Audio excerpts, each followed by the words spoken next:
Pengine hii ndiyo ikawa taarifa mbaya zaidi kwa mashabiki wa klabu ya soka ya wekundu wa Msimbazi Simba. Moja kati ya taarifa kubwa kwa hivi sasa ikiwa inaendelea kupamba kasi kunako klabu ya soka ya Young African kwenye dirisha hili dogo la usajili, hasa mara baada ya klabu ya soka ya Young African kupania kufanya maboresho makubwa ya kikosi hicho cha Young African, bingwa mtetezi wa ligi kuu soka Tanzania bara. Hivyo tumeweza kuona kwamba wakiwa wanaboresha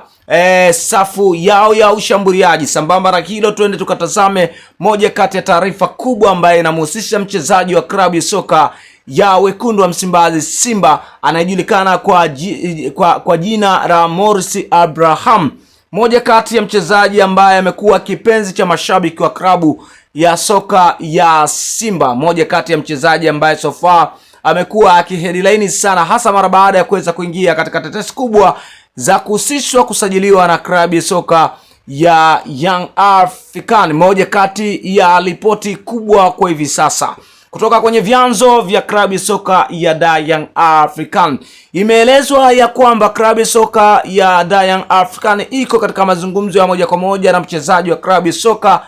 ya Simba Morris Abraham, ikiwa mchezaji huyo ni chaguo la kocha wa klabu ya soka ya Young African, hasa mara baada ya kuambia viongozi wa klabu ya soka ya Young African wanahitaji saini ya mchezaji huyo kwa haraka zaidi ili waweze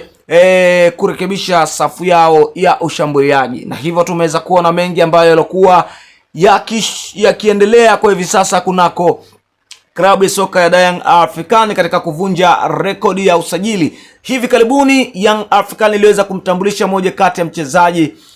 aliweza kusajiliwa kwa gharama nyingi kuliko takriban bilioni 1.2, na hivyo Young African inatarajiwa kuvunja rekodi kwa mara nyingine tena ya uhamisho